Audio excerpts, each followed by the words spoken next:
There's a photograph from 1982 that tells a story no words can fully capture. A man in his 50s stands beside an empty marble slab in a cathedral, his face hollow with grief, looking at the name freshly carved into stone. He doesn't know it yet, but he'll spend the next 23 years returning to this spot, always alone, always remembering. The marble slab beside his wife's tomb remains empty, waiting. This is the story of Prince Rainier III of Monaco, Europe's longest-serving monarch, and the 2 decades of loneliness that followed the loss of his fairy tale, the wedding of the century. To understand the ending, you have to understand the beginning. In 1956, the world watched as Monaco, a principality smaller than New York's Central Park, hosted what newspapers called the wedding of the century.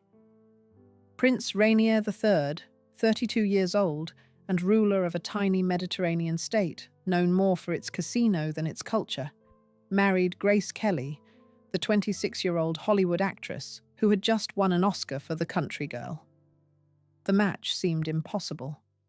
Rainier had been born on May 31st, 1923, into the Grimaldi dynasty that had ruled Monaco since 1297. His childhood had been complicated. His mother Charlotte was born out of wedlock and later legitimized, and his parents' marriage was troubled. He attended English boarding schools, studied in Switzerland and France, and served in the Free French Army during World War II, witnessing combat in Alsace and earning the Croix de Guerre. When he inherited the throne in 1949 at age 25, Monaco was struggling. The principality needed money, prestige, and, crucially, an heir. Rainier's grandfather, Louis II, had long worried about succession. Without a legitimate heir, Monaco risked losing its sovereignty to France under the terms of various treaties. The pressure on young Rainier to marry well and produce children wasn't just personal, it was political survival. Before Grace, there had been others. Rainier had a 6-year romance with French actress Gisèle Pascal in the 1940s, but that relationship ended without marriage. Rumors even circulated that he had pursued Marilyn Monroe on the advice of his friend Aristotle Onassis, though Monroe declined, focused on her own career and relationship with Arthur Miller. By 1955, Rainier was 31, unmarried, and facing mounting pressure to secure his dynasty. Then came the photo shoot that changed everything. Grace Kelly was at the Cannes Film Festival in April 1955, and Paris Match magazine arranged for her to be photographed with the prince at his palace. Rainier was running late, so the palace staff gave Grace a tour. By the time the prince arrived, she'd already seen the grand apartments. So they walked through the palace gardens instead, and something sparked between them. They began writing letters, a year-long courtship that Kelly's friends described as containing a good deal of rational appraisal on both sides. In December 1955, Rainier broke with royal tradition to spend Christmas with Grace and her family in Philadelphia. There, in the Kelly family home on Henry Avenue, he proposed. The engagement made global headlines. The wedding that followed in April 1956 was broadcast by MGM Studios, Grace's final contribution to her studio contract, and watched by over 30 million people worldwide.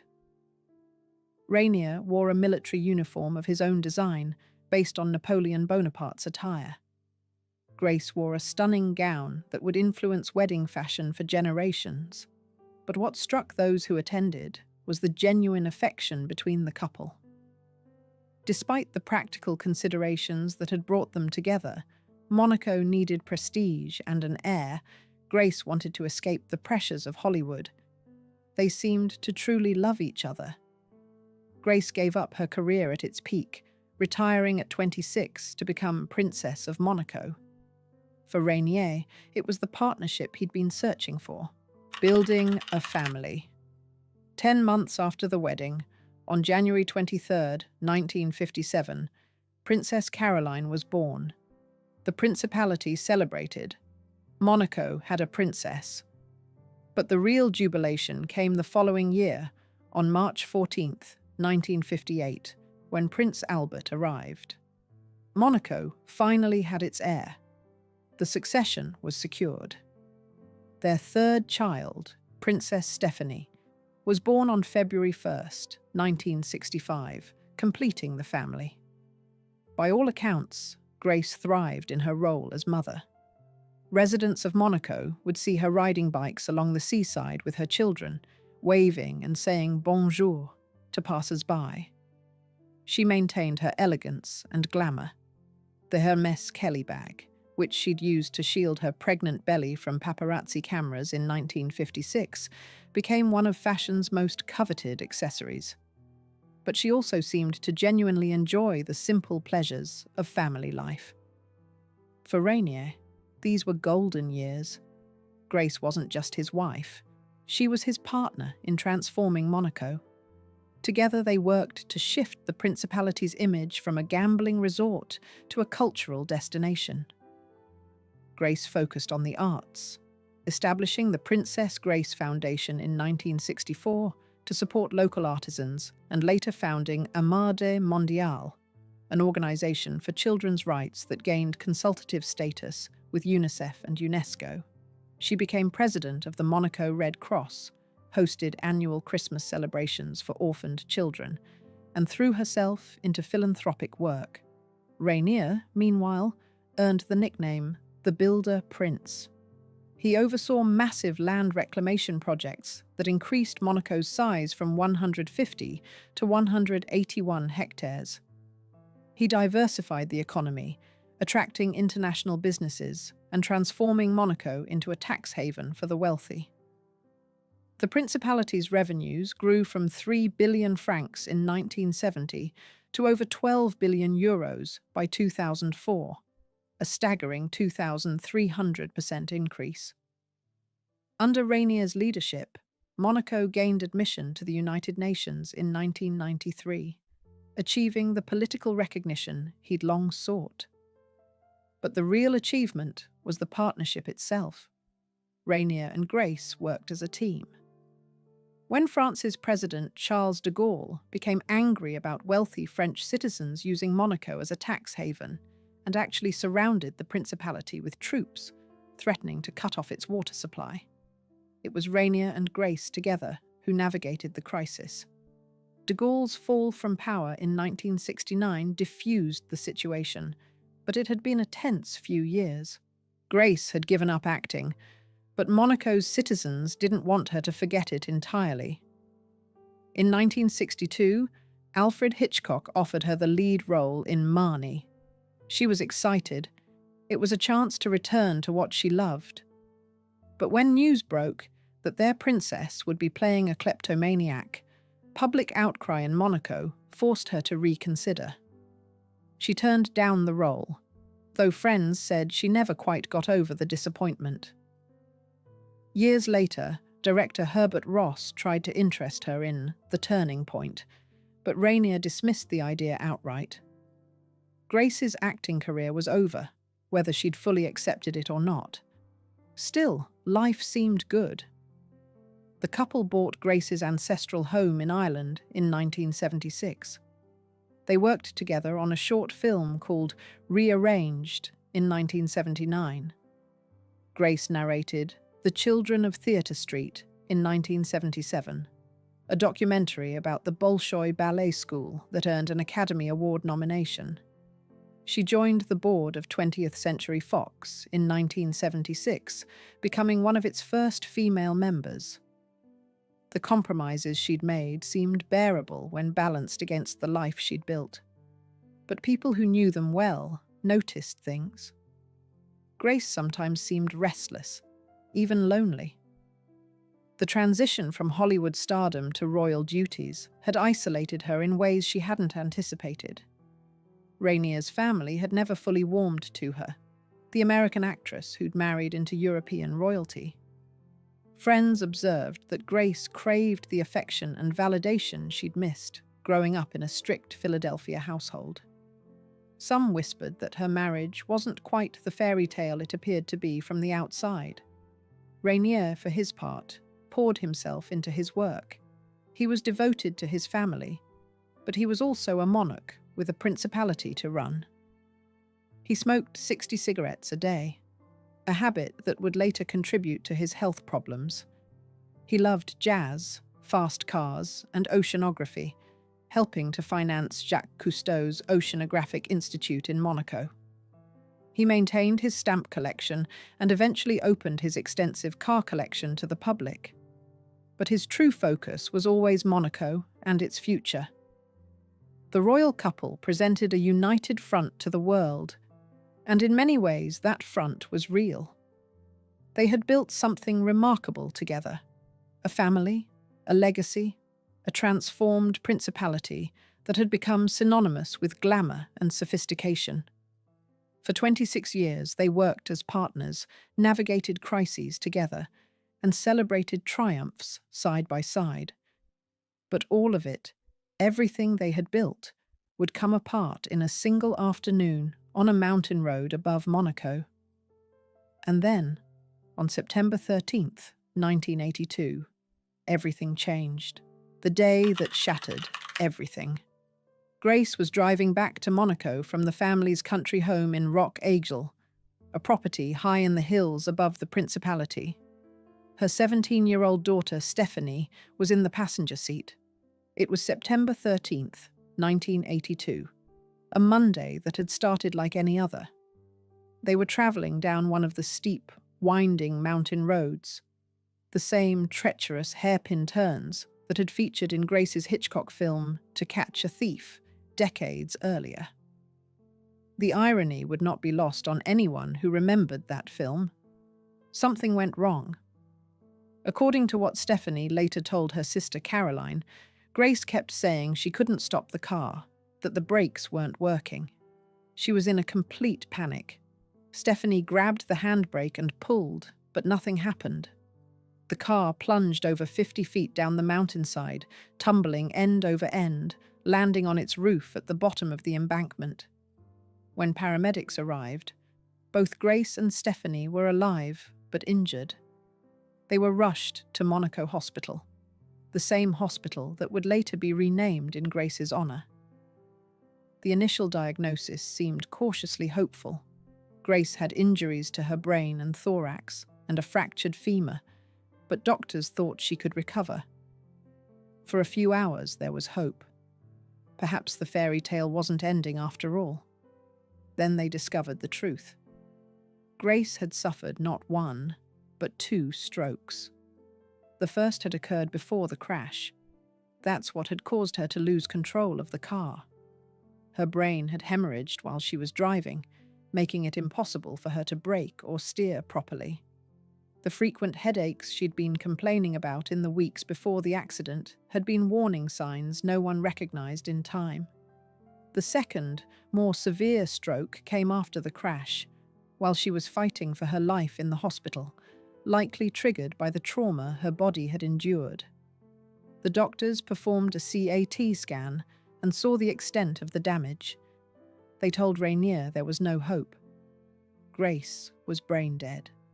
The machines were keeping her body functioning, but the woman he loved, the mother of his children, his partner for 26 years, was already gone. She would never wake up, never speak again, never know her children or her husband. She would never see her grandchildren grow up. Everything they had built together had ended on that mountain road. On the evening of September 14th, 1982, Rainier made the most agonizing decision of his life. He authorized the doctors to turn off Grace's life support. She died at 10:55 p.m. She was 52 years old. They had been married for 26 years, 3 months, and 26 days. Rainier was 59 and completely shattered. Stephanie survived with only minor injuries, a concussion and a hairline fracture in a cervical vertebra. Physically, she would heal quickly Emotionally, she would carry the scars for the rest of her life. The trauma of those moments when her mother screamed that she couldn't stop, when Stephanie desperately pulled the handbrake that wouldn't work, when the car went over the edge, none of it ever fully left her. To this day, she cannot drive down that road, even as a passenger. She still carries the weight of that afternoon, still hears her mother's panicked voice. Princess Caroline, who was 25 and living in Paris with her second husband, rushed back to Monaco. Prince Albert, 24 and serving in the French Navy, came home immediately. The family gathered around Rainier, but nothing could reach him in those first days. The man who had ruled Monaco with confidence and vision for 33 years seemed utterly lost. He moved through the palace like a ghost, going through the motions of living but not really present. His wife was dead, and a part of him had died with her. Grace's funeral was held on September 18th, 1982, at the Cathedral of Our Lady Immaculate, the same cathedral where she and Rainier had married 26 years earlier. 600 guests attended, including Princess Diana, Nancy Reagan, Cary Grant, and other luminaries from Hollywood and European royalty. The world's press descended on Monaco, just as they had for the wedding in 1956. But this time, instead of joy and celebration, there was only grief. Samuel Barber's Adagio for strings filled the cathedral, and grown men wept openly. The music seemed to capture everything: the beauty of what had been, the tragedy of what was lost, the impossibility of moving forward. Rainier sat in the front pew, his face carved from stone, barely holding himself together. His children sat beside him, each dealing with their own devastation. Grace was laid to rest in the Grimaldi family vault, her grave the only one permanently honoured with fresh flowers, an honour that would continue for the rest of Rainier's life and beyond. Beside her tomb, a second marble slab lay empty, waiting. The stonemasons had left space for an inscription that would take 23 years to carve. But in some ways, Rainier had already joined his wife in death. The vibrant, energetic prince who had transformed Monaco was gone. What remained was a man going through the motions, waiting for the day when he could truly rest beside the woman he'd lost. The question for everyone who knew him was not if he would survive the loss, but how long he would continue alone. 23 years alone. After Grace's death, Rainier threw himself into his work with even greater intensity. What else was there? He told an interviewer in 1983 that Grace had always been present and ready to do things either with him or for him if he couldn't do them. They had worked as a team, he explained, and the team had been split up.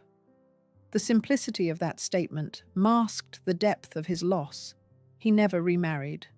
Friends and advisors occasionally suggested it. He was only 59 when Grace died, still vigorous, still ruling Monaco. But Rainier refused to even consider it. Some people in Monaco saw this as a testament to his love, and they were probably right. One biographer later said that Rainier never really got over Grace's death, that it was an irreparable loss. Another noted that it would have been very hard to replace her. Not just emotionally, but practically. Grace had been more than a wife. She'd been the public face of Monaco's transformation. Without her, Monaco felt different. The fairy tale quality that had defined the principality since 1956 faded. The principality was still wealthy, still glamorous, still attracting the international jet set. But something essential was missing. Older residents spoke of 1982 as a year of national sadness, a dividing line between the golden era and everything that came after. Rainier filled Monaco with memorials to Grace. The hospital where she died was renamed the Princess Grace Hospital Centre. Streets, gardens, and public spaces bore her name. He established additional branches of her foundations and ensured her charitable work continued. In 2002, on the 20th anniversary of her death, the royal palace published a glossy commemorative book filled with photographs of the couple. Rainier himself wrote the preface, one of the few times he publicly acknowledged his grief. But the memorials couldn't fill the void in the palace. Rainier increasingly cut a lonely figure. He still performed his royal duties, still attended functions, still worked to improve Monaco. But friends noticed how he'd aged after Grace's death. The vitality that had defined him seemed diminished. He smiled less. The joy had gone out of him. His relationship with his children became more complicated after Grace died. Without his wife's stricter influence, some observers felt Rainier was too soft on them. The children, dealing with their own grief and trauma, began making choices that brought unwanted attention to the family. Princess Caroline's first marriage had already ended in 1980, before her mother's death. Her second husband, Stefano Casiraghi, was killed in a boating accident in 1990, leaving Caroline a widow with 3 young children at age 33. She eventually married Prince Ernst of Hanover, but that relationship would also face difficulties. Princess Stephanie, who idolized her father and was deeply traumatized by her mother's death, had the most turbulent path. She pursued a pop music career, had relationships that scandalized the tabloids, and generally lived the kind of headline-grabbing life that would have been unthinkable during Grace's lifetime. Some blamed Stephanie for the accident itself. Cruel rumors persisted for years that she, not Grace, had been driving the car. Stephanie always denied it, but the whispers never fully stopped. Prince Albert, groomed from birth to succeed his father, had his own struggles. He remained unmarried, which concerned Rainier deeply. Without an heir, the succession could become complicated. In 2002, Rainier actually changed Monaco's constitution to allow power to pass from a reigning prince with no descendants to his siblings, a precaution in case Albert never produced children. The old man wanted his dynasty secured. The children loved their father, but their lives grew increasingly separate from his. Albert pursued international business and environmental causes. Caroline threw herself into charitable work and managing her own complicated family situation. Stephanie sought her own identity, often in ways that embarrassed the palace. They visited Rainier, attended state functions, performed their royal duties. But the close family unit that had existed when Grace was alive never quite reformed. Rainier watched his children's lives with a mixture of pride and worry. He saw his grandchildren growing up: Andrea, Charlotte, Pierre, Alexandra, Louis, Pauline, and Camille. They brought him moments of happiness, but mostly he seemed tired. Friends said he'd never been the same since losing Grace. The 23 years after her death felt less like life and more like waiting. Through it all, Rainier kept working. He continued his land reclamation projects, adding precious hectares to Monaco's tiny footprint. Each new metre of land represented another victory for the principality, another way to ensure Monaco's economic future. He negotiated with France, maintaining the delicate relationship that kept Monaco independent, while still benefiting from French infrastructure and protection. He oversaw the principality's evolution from a gambling resort to a legitimate financial centre and cultural destination. New hotels were built, luxury apartment complexes rose along the coastline. Businesses from around the world opened offices in Monaco's expanding commercial districts. Revenues soared throughout the 1980s and 1990s. Tourism flourished, but Monaco was no longer dependent on tourists alone. The tax haven status Rainier had cultivated attracted wealthy residents from across Europe and beyond, people who wanted to protect their assets and enjoy the Mediterranean lifestyle. Monaco's population remained small, about 32,000 residents by the time of Rainier's death. But those who lived there enjoyed prosperity that few places could match. The principality boasted one of the highest per capita incomes in the world, negligible crime, excellent infrastructure, and a quality of life that justified the astronomical property prices. Yet beneath the success, something had broken in Rainier. People who had known him before and after Grace's death could see the difference. The change wasn't dramatic or sudden. He didn't collapse into visible grief or neglect his duties. Instead, there was a slow dimming, like a light gradually fading. He performed his duties with the same dedication he always had, attended events with the same punctuality, presided over Monaco's transformation into the 21st century with the same strategic vision. But the man who had once seemed so vital, so engaged with life, now appeared to be going through the motions. Those who worked closely with him noticed small things. He would sometimes pause in the middle of conversations, as if his mind had drifted elsewhere. He spent less time on hobbies he'd once enjoyed. The jazz records that used to play in his private apartments went silent. His car collection, which he'd lovingly curated for decades, no longer held the same interest. He would visit Grace's tomb regularly, always alone, always bringing fresh flowers. The visits became a ritual, a way to maintain connection with the person who had given his life meaning. He was present in Monaco, fulfilling every obligation and expectation, but a part of him had died in 1982 alongside his wife. And as the years passed, as his children built their own lives and his grandchildren grew, as Monaco continued to thrive under his leadership, Rainier seemed less like a living man and more like someone marking time. He wasn't waiting for anything in particular, or perhaps he was waiting for everything to end so he could finally join Grace in the Grimaldi family vault, where she rested alone. And then his health began to fail, and the waiting finally neared its end. The long goodbye. Smoking 60 cigarettes a day for decades had consequences that could not be avoided forever. By the late 1990s, when Rainier was in his mid-70s, his health was deteriorating noticeably. The robust man who had once raced cars and hiked through the mountains above Monaco now struggled with respiratory problems that grew progressively worse. He underwent surgeries in 1999 and 2000, though the palace didn't specify what for. Royal protocol demanded a certain discretion about the sovereign's medical issues. In November 2002, he was hospitalized for a chest infection, the first of what would become a recurring pattern. The pattern continued with increasing frequency. Each year brought new health crises. Each hospitalization lasted a bit longer. Each recovery seemed a bit less complete.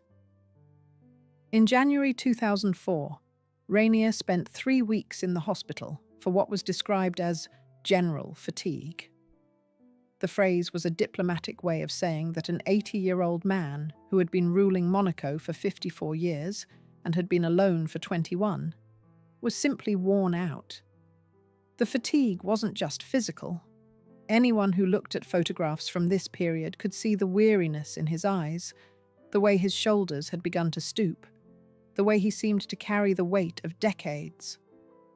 In February 2004, he was hospitalized again, this time with a coronary lesion and a damaged blood vessel.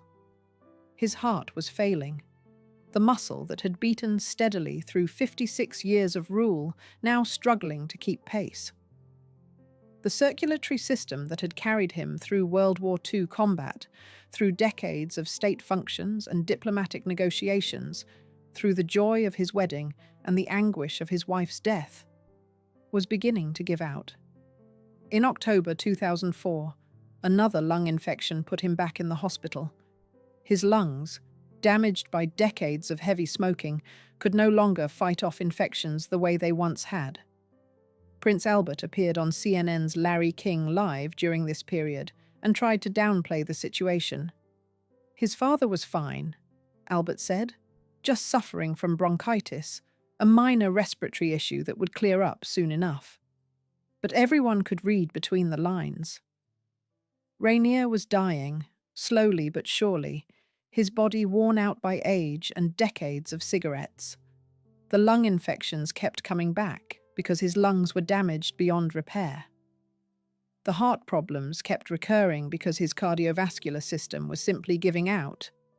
Medical science could treat the symptoms, hospitalize him during acute episodes, give him antibiotics and oxygen and supportive care. But it couldn't reverse the fundamental deterioration that age and lifestyle had brought. Rainier's last public appearance came in January 2005 at Monaco's beloved circus festival. He'd always loved the circus. It was one of Monaco's signature events, bringing joy and wonder to the principality each winter. The festival attracted performers and audiences from around the world, and Rainier had been its patron and supporter for decades. When Rainier appeared to help hand out prizes, moving slowly but still present, the assembled audience spontaneously gave him a standing ovation. Many in the crowd were moved to tears, seeing their ailing monarch up and about again, back among his people one more time. Some who were there said the prince himself appeared emotional, perhaps understanding on some level that this would be his last time among his people. He had spent 56 years leading them, transforming their tiny principality from a gambling resort into a respected international destination. He had weathered crises and celebrated triumphs. He had married a princess, buried a princess, and continued alone for over 2 decades. Now, at 81, he was ready for it all to end. The applause and tears that greeted him at the circus festival were a kind of goodbye, though no one said the word aloud. He was right about it being his last appearance. In March 2005, Rainier was hospitalized again with another lung infection. This time, everyone knew he wouldn't recover. But how much time did the old prince have left? And would he be conscious enough to say goodbye to his children? He was placed in intensive care at the Cardiothoracic Center of Monaco on March 22nd, suffering from heart, kidney, and breathing problems. The palace tried to maintain optimism, but medical staff knew the truth. On March 31st, following consultation with the Crown Council of Monaco, the palace announced that Prince Albert would take over his father's duties as regent. Rainier could no longer exercise his princely functions. On April 1st, 2005, the palace issued a stark update. Rainier's doctors believed his chances of recovery were slim. The principality held its breath.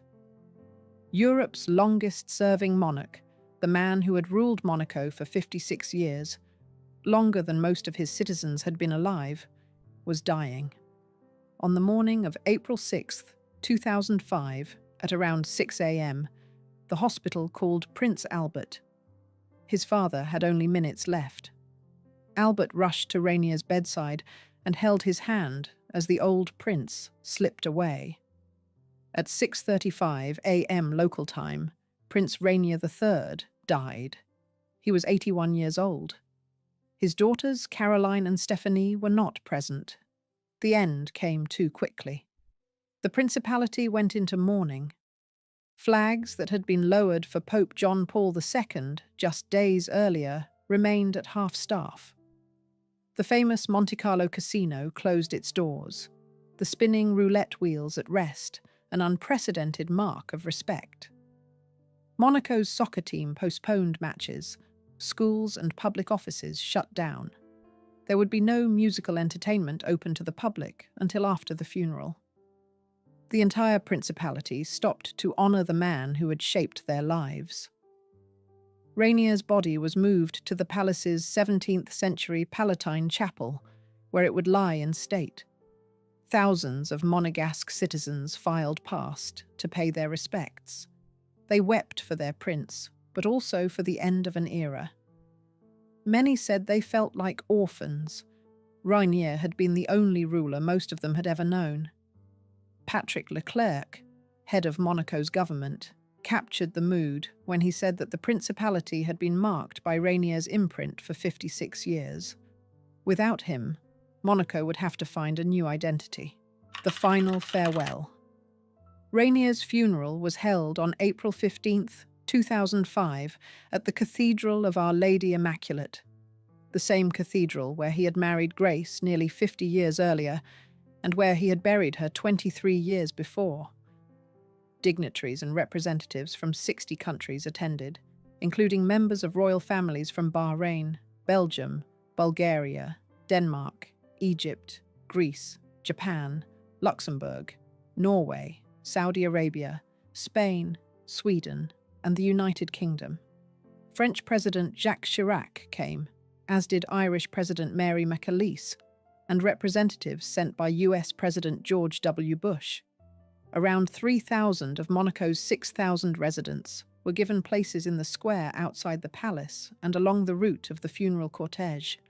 Some 1,300 police officers provided security, scanning even funeral wreaths for potential threats. It was the kind of ceremony befitting Europe's longest reigning monarch. The 90-minute service was broadcast on television.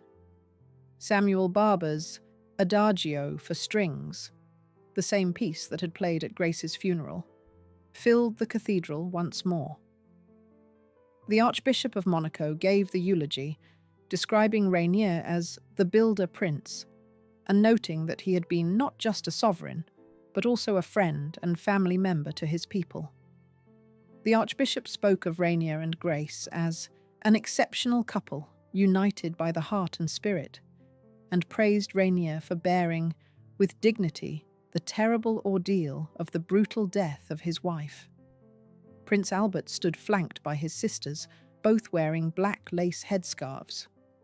Princess Caroline, whose own husband, Prince Ernst of Hanover, had recently fallen seriously ill, seemed overcome by grief at the loss of her father. Princess Stephanie, who had idolized Rainier, wiped away tears as she glanced at her elder sister's distress. When Samuel Barber's Adagio for Strings began to play, the music that had accompanied their mother's funeral, both women lost their composure entirely. After the public service, the cathedral was closed for a private burial. Rainier's closest family members accompanied his coffin to the Grimaldi family crypt beneath the cathedral. There, in a moment, 23 years in the making, Rainier was finally laid to rest beside the woman he had loved and lost. The empty marble slab that had waited beside Grace's tomb since 1982 was finally engraved with Rainier's name. The team that had been split up in 1982 was together again. The fairy tale that had begun in 1956 and shattered in 1982 reached its conclusion at last. The legacy of loneliness. Prince Rainier III's story is often told as a fairy tale. The prince who married a Hollywood princess and transformed a tiny principality into a gleaming symbol of wealth and glamour. And in many ways, that story is true. Rainier did transform Monaco. He diversified its economy, expanded its territory, brought it international recognition, and left it prosperous and stable. But the real story of Rainier's final years is about loss and loneliness. It's about a man who found the love of his life, built a partnership with her, and then had to continue alone for over 2 decades. Grace had been dead longer than they'd been married, 23 years compared to 26. For most of that time, Rainier simply carried on, performing his duties, raising his children, building his principality, but always with a piece of himself missing. The question people often asked was whether Rainier should have remarried. He was only 59 when Grace died, still relatively young, still ruling, still needing companionship. But those who knew him understood that remarriage was never a possibility. It wasn't just that he loved Grace, though he clearly did. It was that Grace had been irreplaceable in every sense. She had been his partner in transforming Monaco's image, his ally in navigating political challenges, his companion in building a family. How do you replace someone who had been so integral to everything you built? Some worried about the effect of Rainier's grief on his children. Without Grace's stricter influence, did Rainier become too permissive? Did his loneliness make it harder for him to parent effectively? It's impossible to know for certain, but the children's struggles after their mother's death suggest that the family never quite found its footing again. Prince Albert, who inherited the throne in 2005 and became Albert II, would eventually marry and have children, securing the succession his father had worried about. Princess Caroline continued her charitable work and eventually found happiness in her third marriage. Princess Stephanie found her own path, despite the trauma of losing her mother in such a horrific way. All three children speak of their parents with love and respect, remembering the golden years before 1982. But for Rainier himself, those golden years were over the moment Grace died.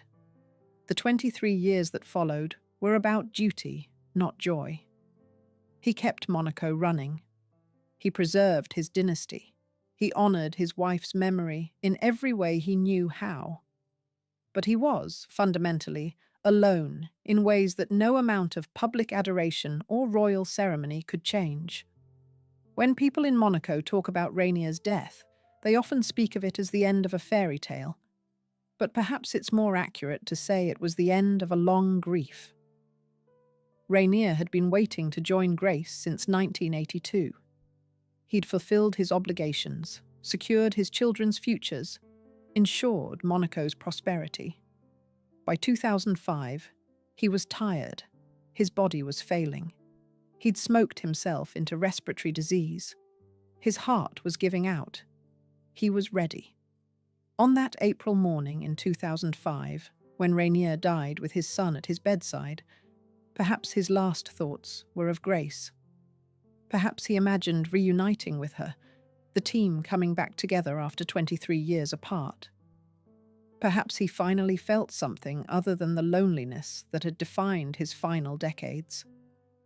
The fairy tale of Prince Rainier and Princess Grace didn't end happily in the traditional sense, but it did end with them together, side by side in the Grimaldi family crypt, just as they'd begun.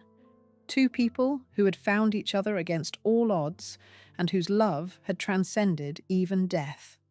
If you enjoyed this video, please like and subscribe to our channel so you never miss out on more fascinating stories. There's a photograph from the 1970s of a woman with striking features, smooth skin, natural beauty, warm eyes, standing on the plains of Kenya with the confidence of someone who belonged anywhere she wanted to be. By the 1990s, that same woman would become one of the most recognizable faces in the world, but for reasons no one could have predicted. The transformation happened gradually, then all at once, until the woman in the mirror barely resembled the person she used to be. This is the story of Jocelyn Wildenstein, the Swiss beauty who married into one of the world's wealthiest families and became a cautionary tale about love, obsession, and the price of trying to hold on to someone who was already gone. A Swiss girl with big dreams. Jocelyne Alice Périsset was born on September 7, 1940, in Lausanne, Switzerland, to parents who lived a quiet, middle-class life. Her father, Armand, worked as a buyer for a sporting goods store, while her mother, Liliane, was a housewife. Nothing about Jocelyn's early years suggested she would one day become a billionaire socialite or a tabloid fixture. She grew up surrounded by the picturesque Swiss landscapes, developing an appreciation for beauty that seemed perfectly natural at the time.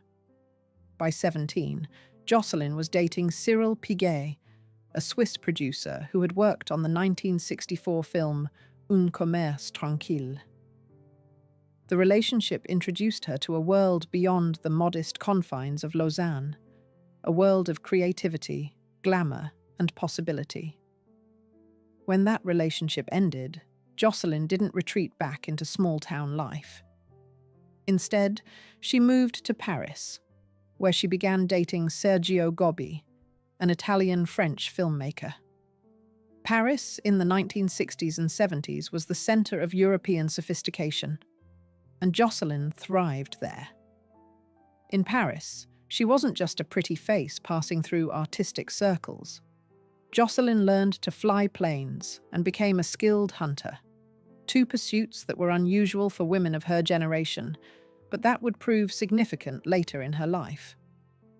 She moved through Parisian society with ease, attending parties, meeting influential people, and cultivating a taste for the finer things in life. Some whispered that she worked for Madame Claude, the famous Parisian madame who ran an elite operation, though Jocelyn always denied these rumors. What's certain is that by her mid-30s, she had developed the poise and sophistication of someone destined for grander things. But what Jocelyn really wanted was Africa. She had dreamed about the continent since childhood, captivated by stories of wildlife and vast open spaces. She made several trips there throughout the 1970s, and it was on one of these adventures that her life would change forever. The lion hunt that changed everything. In 1977, Jocelyn found herself at a shooting weekend at a ranch in Kenya. The invitation had come through Adnan Khashoggi, the wealthy Saudi arms dealer known for throwing lavish parties and introducing interesting people to each other. The ranch was called Ol Jogi, and it sprawled across 66,000 acres of pristine Kenyan wilderness in the Laikipia district. It belonged to the Wildenstein family, one of the most powerful art-dealing dynasties in the world. It was there that Jocelyn met Alec Wildenstein, heir to a fortune estimated in the billions. The story of their first encounter has an almost mythic quality. Alec had been asked to kill a lion that had been causing problems on a neighbor's property, and Jocelyn, the skilled hunter from Paris, tagged along. According to Alec's later accounts, she impressed him immediately with her shooting abilities and fearlessness. The next day, he took her for a motorcycle ride across the ranch, and somewhere among the acacia trees and red earth, they shared their first kiss. The romance moved quickly. After they returned to Paris, where Jocelyn was still living with Sergio Gobbi, Alec sent her enough white orchids to fill an entire room. The grand gesture worked. Within weeks, Jocelyn had left her filmmaker boyfriend, and after just 4 dates with Alec, he was certain she would be his wife. On April 30th, 1978, they eloped to Las Vegas. She was 37. He was 37. It should have been the beginning of a fairy tale. But Alec's father, Daniel Wildenstein, didn't attend the ceremony. The patriarch of the Wildenstein Empire, a distinguished scholar of Impressionism who ruled his family and his business with an iron fist, had reservations about his son's choice. Daniel was a difficult man, controlling and overbearing, and he made his disapproval known. There were whispers that he even encouraged Alec's previous girlfriend, Kimberly, to try to win him back. But Alec defied his father and married Jocelyn anyway. The newlyweds settled into a life that most people couldn't imagine. They divided their time between properties that included a chateau in France, a beach estate in the Caribbean, a house in Lausanne, and an apartment in Paris. But their primary residence was a 5-story townhouse on East 64th Street in Manhattan, complete with rare artwork, 5 purebred greyhounds, and a rare monkey. And then there was Ol Jogi, the Kenyan ranch where it had all begun, Jocelyn's favourite place in the world, paradise in Kenya. Jocelyn threw herself into managing Ol Jogi with the passion of someone who had finally found where she belonged. The ranch wasn't just a vacation home, it was a world unto itself.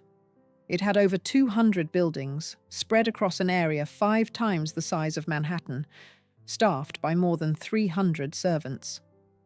The operating costs alone ran $150,000 per month. But money was no object for the Wildensteins. Jocelyn oversaw millions of dollars in renovations, transforming the property into something spectacular. She hired staff, managed operations, and turned Ol Yogi into a showcase of luxury in the middle of the African wilderness. The ranch housed exotic animals, including white rhinos imported from South Africa, giraffes, leopards, and lions. Jocelyn even had a bulletproof enclosure built for 2 tigers she had brought in. The ranch featured a runway stretching 1.25 kilometers, about the same length as the Malindi airstrip, allowing the family to come and go by private plane. There was a unique bedroom chalet built at the top of towering rock formations, complete with its own freeform lagoon swimming pool, offering panoramic views across the plains toward Mount Kenya. The property became Jocelyn's masterpiece, a place where she could exercise her considerable talents for design and management. She worked on the interiors, selected furnishings, and created spaces that blended luxury with the raw beauty of the African landscape. For someone who had grown up in modest circumstances in Switzerland, this was the culmination of every childhood dream. The couple had 2 children during these years. Daughter Diane was born in 1979, followed by son Alec Jr. in 1980. Jocelyn seemed to have everything: wealth, a powerful husband, beautiful children, and a paradise in Africa that she had helped create. Friends described her as elegant and charming, a gracious hostess who could shoot like a professional and fly her own plane. She moved between continents with ease, comfortable in any setting from Manhattan high society to the wilds of Kenya. But beneath the surface, cracks were already forming. The Wildenstein family operated under the thumb of Daniel, who remained suspicious of Jocelyn and her influence over his son. Daniel Wildenstein was known throughout the art world as a man of immense knowledge and equally immense control. He had built an empire on his expertise in Impressionist art, but he ruled his family with the same iron fist he used in business. He didn't believe his sons needed university educations. The family business was education enough. He made all major decisions, controlled the purse strings, and expected absolute obedience. Alec, caught between his domineering father and his new wife, struggled with depression and mood swings. He loved Jocelyn, but he also couldn't escape his father's shadow. Daniel continued to prefer Alec's ex-girlfriend and made his disapproval of Jocelyn known in subtle and not-so-subtle ways. The pressure ate at Alec, and as the years passed, he began to look for escape in other places, other faces. And then there was the spending, a life beyond excess. The Wildensteins' lifestyle wasn't just lavish, it was almost incomprehensible. Jocelyn once spent $10 million in a single visit to Cartier, the famous French jeweler. She bought a Chanel dress for $350,000. The couple's monthly expenses ran to $1 million, with $547,000 of that going to food and wine alone. Jocelyn's annual telephone bill came to $60,000. She employed so many servants that she later admitted in court documents that she had no idea how to light a stove, make toast, or boil an egg. Alec spared no expense in making sure his wife outshone everyone at Manhattan's social events. He bought her enormous quantities of jewelry and encouraged her wardrobe choices. But according to Jocelyn, Alec was a difficult man to please. He was moody, subject to fits of melancholy, and his attention began to wander as the years passed. Jocelyn started to worry that he was losing interest in her, and she noticed something else. Alec's fascination with the big cats at Ol Yogi, particularly the lynxes and tigers. It was around this time that Jocelyn made a decision that would alter the course of her life. If Alec loved big cats so much, perhaps he would find her more attractive if she looked more feline. It sounds absurd now, but in Jocelyn's mind, it made perfect sense. She would transform herself into something exotic, something that would capture his attention the way the wild animals did. What started as a simple idea would spiral into an obsession that would change not just her appearance, but her entire future. The first surgery. The transformation began innocuously enough. Just a year into their marriage, in 1979, Jocelyn told Alec that his eyes looked baggy. She suggested they get matching eye lifts, a his and hers procedure. Alec agreed, and they went to the surgeon together. It was meant to be a small thing, a minor enhancement. But for Jocelyn, that first surgery opened a door that she would never be able to close. She went back. And then she went back again. Each time she pushed a little further, changed a little more. She had her eyes reshaped to give them an upward slant. She had collagen injected into her lips, her cheeks, her chin. She underwent multiple facelifts, at least 7 over the years. She had her pigment darkened. With each procedure, she believed she was getting closer to the look she wanted, the look that would make Alec see her the way he once had. The psychological progression was gradual but relentless. Friends who knew Jocelyn before and during her transformation watched with growing alarm as she became more and more obsessed with modification. It wasn't just about looking younger, though Jocelyn did claim that Alec hated old people and wanted her to stay youthful. It was about becoming something else entirely, something that might finally be enough to keep his attention from wandering. Years later, Jocelyn would describe Alec's reaction to aging in telling terms. She said he never pushed her to have surgery, that he always told her she looked young. But then she would add a qualifier that spoke volumes about the underlying anxiety. Until the day you don't look young enough. The fear of not being young enough, beautiful enough, interesting enough. These anxieties drove her back to the surgeon's office again and again. But the surgeries had the opposite effect of what she intended. Alec later told reporters that the first time he saw his wife after one of her more drastic procedures, he screamed in horror. He described her approach to plastic surgery as treating her face like a piece of furniture that could be fixed and adjusted. He told her that skin doesn't work that way, that you can't just keep stretching and filling and reshaping without consequences. But she wouldn't listen. To Alec, his wife had become unrecognizable, a stranger wearing Jocelyn's clothes and living Jocelyn's life. Other people noticed too. Stories circulated that when Jocelyn walked into her plastic surgeon's waiting room, other patients would flee in fear, terrified they might end up looking the same way. The medical staff allegedly had difficulty treating her because her skin had been pulled so tight that normal procedures became complicated. But Jocelyn kept going back, kept asking for more, convinced that the next procedure would be the one that finally worked.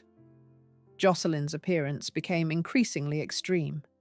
Her skin was stretched so tightly across her face that she could barely blink. Her lips, pumped full of collagen, looked rubber. Her cheekbones jutted out sharply, and her eyes had taken on a distinctly feline quality that was both striking and unsettling. The transformation cost an estimated $2 million to $4 million, but it didn't bring Alec back. In fact, it seemed to push him further away with each new change. Despite the visible results, Jocelyn insisted the changes were minimal. She claimed that her high cheekbones and distinctive eyes were hereditary traits from her Swiss family, pointing to photographs of her grandmother as proof. She admitted only to one surgery, the multi-million-dollar procedure to make her eyes more cat-like, which she said she and Alec had done together. The denial would persist for decades, even as the evidence of extensive surgical intervention became impossible to ignore. She would maintain this story until her death, insisting that Swiss heritage and good lighting were responsible for her appearance, not hundreds of procedures. But the real problem wasn't the surgeries themselves, or even what they had done to her face. The real problem was that Alec had already moved on. The surgeries hadn't saved the marriage. They had become one more source of conflict in a relationship that was already falling apart. And soon, everything would come crashing down in a single violent night that would change both their lives forever. The night everything fell apart. In 1997, Jocelyn's father, Armand Périssé, passed away from pneumonia in Kenya. Alec didn't immediately travel to Africa for the funeral. 3 weeks later, he told Jocelyn that their marriage was over. She was devastated, but she also began to suspect that there was someone else.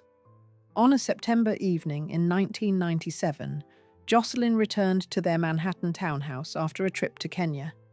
She arrived with 2 bodyguards, perhaps already suspecting what she might find. What she found was worse than she'd imagined. In her own bedroom, she discovered Alec wearing nothing but a towel, a gun in his hand. Running down the hallway was a naked young blonde woman, not even the Russian model Yelena Jarikova that Jocelyn had heard rumors about, but someone else entirely. The scene devolved into chaos. Alec, perhaps startled, or perhaps simply caught, pointed the Smith & Wesson at Jocelyn. He later claimed he thought she was an intruder breaking into the house. The police were called. Alec Wildenstein, billionaire art dealer, spent a night in jail on charges of threatening behavior with a weapon. A judge ordered him to stay away from Jocelyn and barred him from entering the Manhattan home they had shared.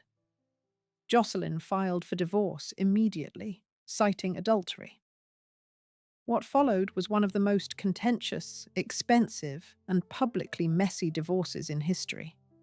The Wildenstein family, who had always operated in secrecy and valued their privacy above all else, suddenly found their finances and personal lives splayed across newspapers around the world.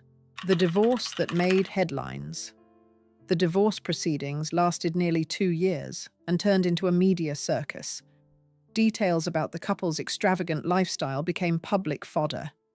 People read about the $60,000 phone bills, the $1 million monthly spending, the $10 million shopping sprees. But what really captured public attention was Jocelyn's appearance. The media, never kind to women whose looks don't conform to conventional standards, had a field day. She was dubbed the Bride of Wildenstein by columnist George Rush of the New York Daily News. Other outlets called her Catwoman, the Lion Queen, and even compared her to a space alien. The Sunday Mirror in London ran particularly cruel headlines. The nicknames stuck, and they would follow Jocelyn for the rest of her life. What should have been a private struggle played out in front of millions of people, most of whom seemed more interested in mocking her appearance than understanding what she had been through. The tabloid coverage was relentless and brutal. Photographers waited outside court hearings to capture unflattering angles. Columnists wrote pieces dissecting her every feature, speculating about which procedures she'd had and comparing before and after photos. Late-night comedians made jokes. The cruelty was so pervasive that it became normalized. Making fun of Jocelyn Wildenstein's appearance was just something people did, without considering the human being behind the surgically altered face. During the proceedings, even more details emerged about the marriage and the Wildenstein family dynamics. Alec made claims that Jocelyn had worked as a courtesan in Paris before they met, suggesting she had been employed by Madame Claude, the infamous madam, who ran an elite operation catering to wealthy and powerful men. Jocelyn denied it vehemently, but the accusation made headlines and added another layer of scandal to an already sensational story. The Wildenstein family tried to have her removed from Ol Yogi, changed the combinations to the safes, and told the staff to ignore her. Jocelyn's own mother was living at the ranch at the time, being treated for Alzheimer's disease, and Jocelyn was barred from visiting her. The cruelty of it was almost incomprehensible. The woman who had poured her heart into transforming Old Jogi into a paradise, who had managed every detail of the operation for years, was now being treated like an intruder on property she had helped create. The Wildenstein family patriarch, Daniel, was particularly furious about the public nature of the divorce. The family had operated in secrecy for generations, conducting their business behind closed doors, moving art and money around the world in ways that avoided scrutiny and taxes. Now, because of his daughter-in-law, their finances and personal lives were being examined in open court. The judge in the case, Marilyn Diamond, even received death threats in the mail during the proceedings, a sign of just how desperate the family was to keep their secrets hidden. But Jocelyn had one advantage that the Wildensteins hadn't fully appreciated. She knew where the money was. She had been married to Alec for 2 decades. She had managed properties, overseen renovations worth millions, and been privy to conversations about the family business that she probably wasn't supposed to hear. She had seen documents, signed papers, and understood more about the Wildenstein financial empire than they realized. And she wasn't afraid to use that knowledge. The family's worst fear was a forensic accounting in an American courtroom. The secrets that might emerge wouldn't just be embarrassing, they could be criminal. Money hidden in offshore accounts, art moved between countries to avoid taxes, trusts set up to shield assets from governments and creditors. The Wildenstein fortune had been built not just on expertise in Impressionist art, but on an elaborate system of financial secrecy that had served the family for generations. Jocelyn threatened all of that. So they settled, and they settled big. But the path to that settlement would first require Jocelyn to prove she needed the kind of support she was requesting. Support that amounted to maintaining the lifestyle she had lived during the marriage. In 1999, when the divorce was finally finalized, Jocelyn walked away with $2.5 billion in a lump sum payment, with some sources claiming the total was as high as $3.8 billion. On top of that, she would receive $100 million per year for the next 13 years. It was one of the largest divorce settlements in history, making headlines around the world and setting a new standard for what wealthy divorces could cost. The judge, however, added one unusual stipulation. Jocelyn could not use any of the settlement money for further cosmetic surgery. It was an extraordinary condition, essentially ordering someone not to spend their own money in a particular way. But given the extent of Jocelyn's procedures and the role they had played in the dissolution of the marriage, the judge felt it was necessary. She was also advised to buy a microwave, a somewhat condescending suggestion given that Jocelyn had admitted in court documents that she didn't know how to cook, having relied on servants her entire married life. What many people didn't know at the time was that Alec had fled the country after the gun incident. He became a fugitive for nearly 2 years, hiding in various locations to avoid the American legal system. He finally returned in September 2000, pleaded guilty to the charges, and agreed to an order of protection that forbade him from contacting Jocelyn for a full year. The fact that a billionaire art dealer had spent 2 years on the run from domestic charges spoke to how seriously he took the situation, or perhaps how much he feared what might come out in a prolonged legal battle. After Daniel Wildenstein passed away in 2001, Alec inherited half of his father's fortune, estimated at $10 billion, including what was believed to be the world's largest private collection of major works of art. This inheritance ensured that the payments to Jocelyn could continue as ordered. But Alec's life after the divorce was quiet and troubled. He continued to manage the family's art business and breed racehorses, but the scandal had taken its toll. He died in 2008 from prostate cancer, just 9 years after the divorce was finalized. He was 67 years old. For Jocelyn, the question now was what to do with all that money and all that freedom. She had won one of the biggest divorce settlements in history, but she had also lost her family, her home, and in many ways, her identity. What came next would prove that having billions of dollars doesn't guarantee happiness, or even financial security, freedom, and the search for love. After the divorce was finalized, Jocelyn sold the Manhattan townhouse for $13 million and tried to move on with her life. She had more money than she could ever spend, or so it seemed. She told interviewers that she had found freedom, that instead of having to behave according to a program set by her husband and his family, she could suddenly do whatever she wanted. She embraced her notoriety, attending events, traveling, and living life on her own terms. But the estrangement from her children was painful. Diane and Alec Jr. had sided with their father during the divorce, and the rift never fully healed. Diane went on to live in London, breeding racehorses, an interest she had inherited from her father. Alec Jr. took over management of Old Jogi, which had been turned into a luxury resort and conservation area.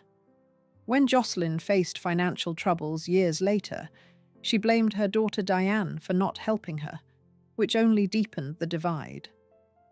By 2023, Jocelyn admitted she hadn't seen her grandchildren since the eldest was 3 years old. That kind of isolation, for all her money and fame, must have been devastating. In 2003, at New York Fashion Week, Jocelyn met Lloyd Klein, a French fashion designer who was 20 years her junior. Despite the age difference, they connected over their mutual love of extravagant style and fashion. Lloyd was drawn to Jocelyn's confidence and her refusal to apologize for who she was. They began dating, and the relationship would last for more than 2 decades. But it wasn't an easy relationship. The couple fought frequently, sometimes violently. In 2016, a domestic dispute at Jocelyn's Trump World Tower apartment led to both of them being arrested. They took out restraining orders against each other. Yet somehow, they always reconciled. After one particularly bad fight, Lloyd gave Jocelyn 2 extravagant apology rings, including a 200-carat emerald and diamond creation. In 2017, he proposed to her at Miami's Versace mansion, where they had often socialized with their late friend, Gianni Versace. Later that same year, they were arrested again after another heated argument. Friends said that many of their fights were about money. Despite the massive divorce settlement, Jocelyn's finances were unraveling. And what would unfold over the next decade would shock everyone who thought she was set for life with her billions. The disappearing billions. By the early 2000s, something had gone terribly wrong with Jocelyn's financial situation. The billions she had received in the divorce were supposed to last forever. The annual payments of $100 million alone should have been more than enough to maintain any lifestyle. But the money was gone. In 2015, the Wildenstein family cut off her divorce payments, claiming the trust had been depleted. Jocelyn disputed this, saying the family had simply embargoed her funds. She was sued for $70,000 in credit card debt that same year, along with unpaid rental fees. By 2018, the situation had become desperate. Jocelyn filed for Chapter 11 bankruptcy protection, claiming she had $0 in her bank account. She listed various tangible assets worth $16.39 million against liabilities of $6.38 million. Among her debts was $268,000 owed to Regal Jewelry and Gift Shop for unreturned gems, plus $75,928 in interest. When she failed to pay, the firm pursued legal action. In October 2023, Judge Migna Sanchez Llorens issued a writ of bodily attachment, essentially an order authorizing sheriffs in Florida to arrest Jocelyn and detain her until she complied with court orders to return the jewelry or pay what she owed. Her 3 apartments in Trump Tower were repossessed in 2020. At the time of her bankruptcy filing, Jocelyn was in her late 70s, living in a Miami Beach apartment and facing eviction in a separate legal case. How had someone who had received billions of dollars ended up broke? The explanations varied. Some suggested she had continued spending at her old pace, burning through money on clothes, jewelry, and maintaining her lifestyle. Others pointed to legal fees, bad investments, or simply the reality that even billions can disappear if you're spending millions every year, and the payments stop. Jocelyn blamed the Wildenstein family and the trust structure of her divorce settlement. She told The Times in 2023 that problems with the trust had created her financial difficulties and that Alec's family had deliberately cut her off after his death in 2008. The Wildensteins themselves were dealing with their own legal troubles. Guy Wildenstein, Alec's brother, was charged with tax fraud and money laundering to the tune of $600 million. He was eventually convicted in 2024 and sentenced to 4 years in prison with a €1 million fine. The family's finances were complicated, secretive, and apparently as troubled as Jocelyn's had become. Most people in Jocelyn's situation would have faded from public view, living quietly on whatever remained of their fortune. But Jocelyn was about to experience something unexpected, a second act that no one saw coming, a late-life renaissance. Despite her financial troubles, something unexpected happened in Jocelyn's final years. The woman who had been mocked and ridiculed for decades became, in a strange way, celebrated. Fashion magazines and style publications that had once sneered at her appearance began featuring her in glossy photo shoots. Paper Magazine and Interview Magazine did profiles on her, treating her not as a cautionary tale but as a fascinating icon of persistence and style. Her otherworldly appearance, which tabloids had once snarked over, was now celebrated by outlets that appreciated camp and unconventional beauty. Jocelyn maintained her gaudy glamour despite being broke, continued to deny the extent of her surgeries, and remained unapologetic about everything. This, combined with her tumultuous relationship with Lloyd and her general refusal to fade away quietly, made her a campy icon of sorts. She was even imitated by attendees in the front row at Haute Couture Fashion Week in Paris. On Instagram, she amassed over 1 million followers who seemed genuinely fascinated by her life and her appearance. She posted photos of herself at events, with Lloyd, and occasionally threw in vintage pictures from before her transformation, images that reminded people that she had once been a natural beauty. The contrast was startling, but Jocelyn never acknowledged it. She embraced her identity as Catwoman, while simultaneously insisting she hadn't had that much work done. In interviews during her later years, she opened up more than she ever had before. She told reporters she had stayed silent during her children's teenage years because she didn't want the scandal to fall back on them. Now that they were adults and estranged from her anyway, she felt free to speak. She talked about the divorce, about Alec, about the life they had built and lost. There was a wistfulness to her reflections, a sense of someone looking back on what might have been. She and Lloyd talked about doing a reality show together, capitalizing on their fame and their dramatic relationship. They attended events, were photographed at fashion shows, and seemed determined to live life fully despite everything. Jocelyn never stopped caring about style and appearance. She continued to attend her boyfriend's runway presentations and posed for fashion photographers who saw something artistic in her unusual features. The final chapter. On New Year's Eve, December 31st, 2024, Jocelyn and Lloyd were in Paris, staying at a hotel. They had plans to celebrate the holiday that evening, but first they decided to take a nap. Lloyd woke up around dusk and found that Jocelyn hadn't. She had passed away in her sleep from a pulmonary embolism. She was 84 years old. Lloyd announced her passing to the press, calling her an icon and expressing shock at her sudden departure. The news spread quickly through social media and entertainment outlets. Tributes poured in from fans, fellow socialites, and people in the fashion world who had come to admire her resilience.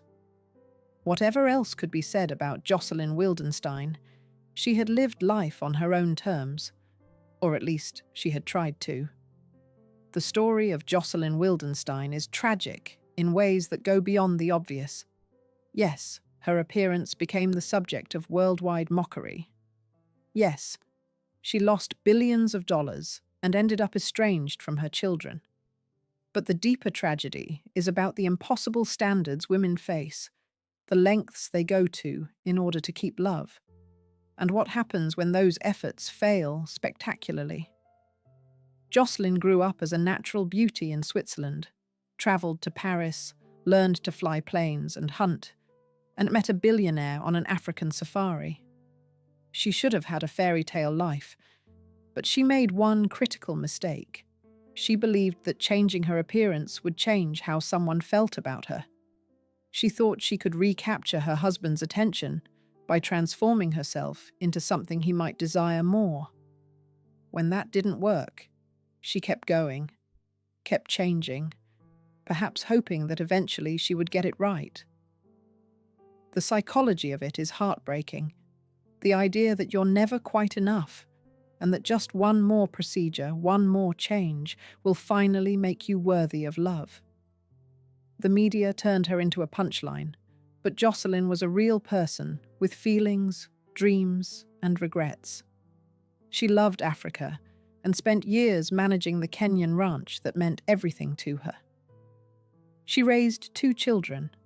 She experienced betrayal, heartbreak, and ultimately the kind of public humiliation that would break most people. The tabloid coverage was relentless for years, with photographers following her, comedians mocking her, and strangers on the street staring and whispering. The psychological toll of becoming a global joke while simultaneously going through a divorce and losing contact with your children is difficult to imagine.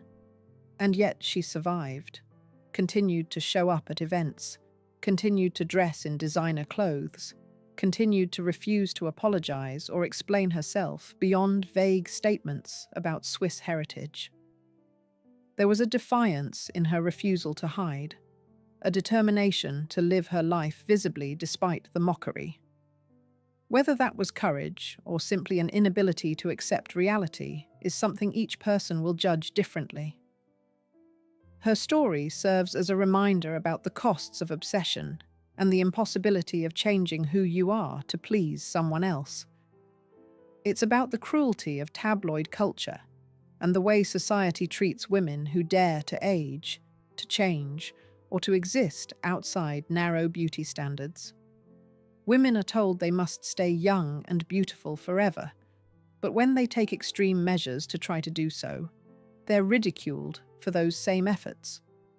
Jocelyn was caught in that impossible bind, criticized for aging, then criticized for trying not to age. But it's also about resilience. Jocelyn kept going, kept living, kept finding love even when everything else had fallen apart. After losing a husband who betrayed her, after being mocked by millions, after going from billionaire to bankrupt, she still found someone who loved her. She still showed up at fashion shows. She still posed for magazine covers. She still refused to disappear quietly into obscurity. That takes a kind of strength that shouldn't be dismissed, even if the choices that led to her situation were questionable. In the end, she died in Paris, the city where her grand adventure had really begun all those decades ago, when she was just a pretty Swiss girl with dreams of Africa and adventure. She had lived an extraordinary life, made terrible mistakes, lost everything, and somehow still managed to become an icon. Whether that icon status is something to celebrate or mourn is left for each person to decide. If you enjoyed this video, please like and subscribe to our channel so you never miss out on more fascinating stories.